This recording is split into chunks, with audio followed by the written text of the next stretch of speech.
السلام علیکم ورحمت الله وبرکاته. ګرانو لیدونکو، په دې هیله چې ټول به راته روغ جوړ او خوشحاله یاست. زه محمد رشاد او د کمرې په برخه کې را سره محمد حنیف اکبر دی او تاسو زموږ یوټیوب چینل وطن وزټ ګورئ.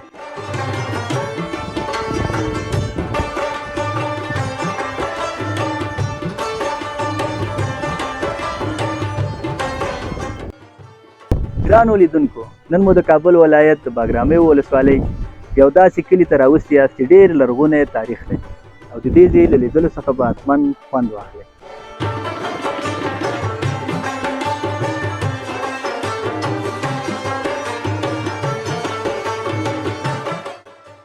یعنې د شېوکیو ستوپې ته.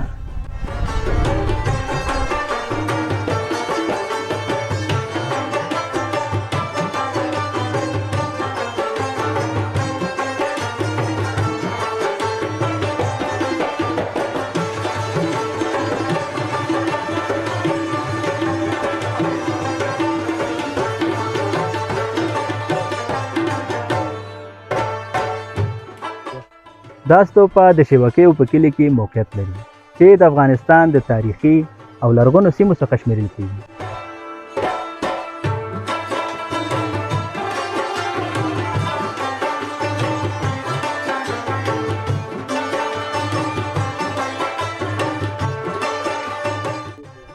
دا سیمه د کابل ښار ختیځ لور ته موقعیت لري او د لرغونو تاریخي او مذهبي لارو پر سر واقع وه.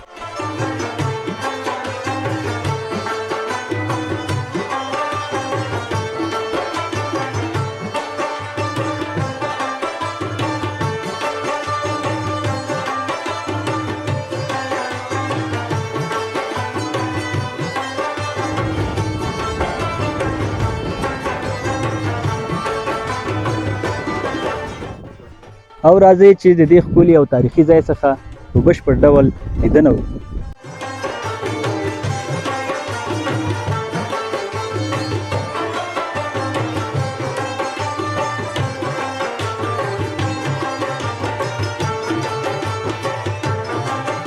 له اسلام څخه د مخه افغانستان د بودایي تمدن یو مهم مرکز و.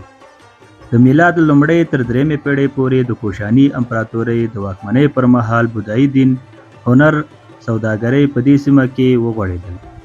په همدې دوره کې د شېوکۍ ستوپه جوړه شوه. ځینې لرغونپوهان د ودانۍ اصلي جوړښت د 3 تر 5 میلادي پیړۍ پورې هم نیټه کوي، ځکه په بېلابېلو پړاوونو کې پراختیا او ترمیم شوی دی.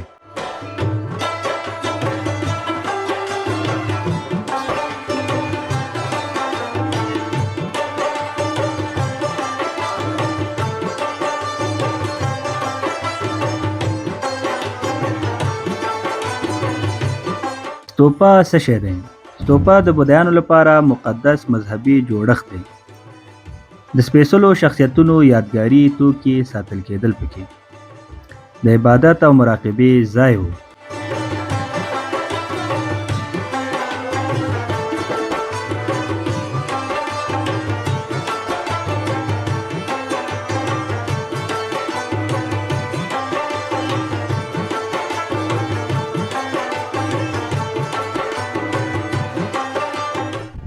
ګرانو لیدونکو، د شېوکیو ستوپه د هغه وخت د انجینرۍ یوه بیلګه ده. بنسټ یې د تیږو څخه جوړ شوی، د خټو او ګچ څخه پکې کار اخیستل شوی او بڼه یې ګرده او په څو پوړونو ولاړه ده.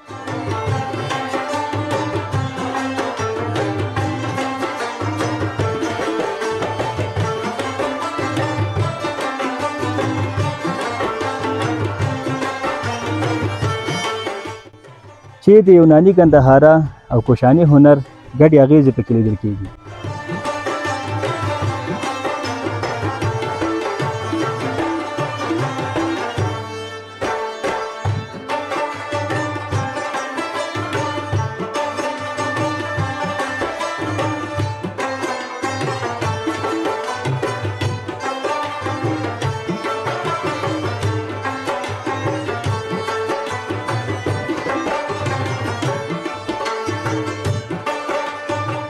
شیوکي د لرغونې ورېښمو لارې له هغو مهمو تمځایونو څخه و چې بودایي زایرین به د هند له سیمو څخه د افغانستان د شمال او بیا تر منځني اسیا پورې پرې تېرېدل.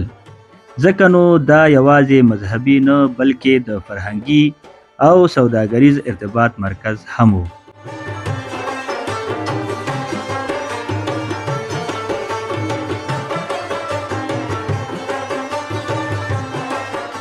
د 19مې پیړۍ له پیل راهیسې د افغانستان او بهرنیو لرغونپوهانو پام دې سیمې ته واوښت.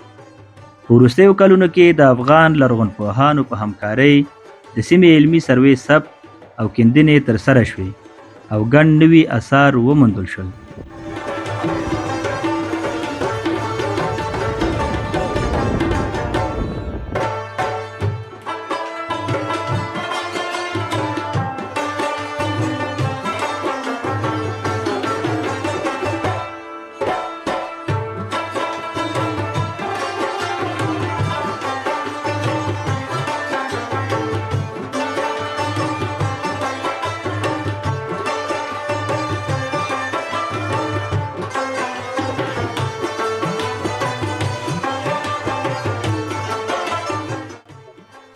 ګرانو لیدونکو، دا وه زموږ د نن ورځې خپرونه.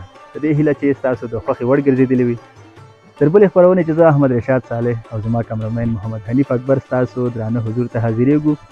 تاسو ټول په لوی او بخښونکي څښتن تعالی سپارو. په خدای په امان.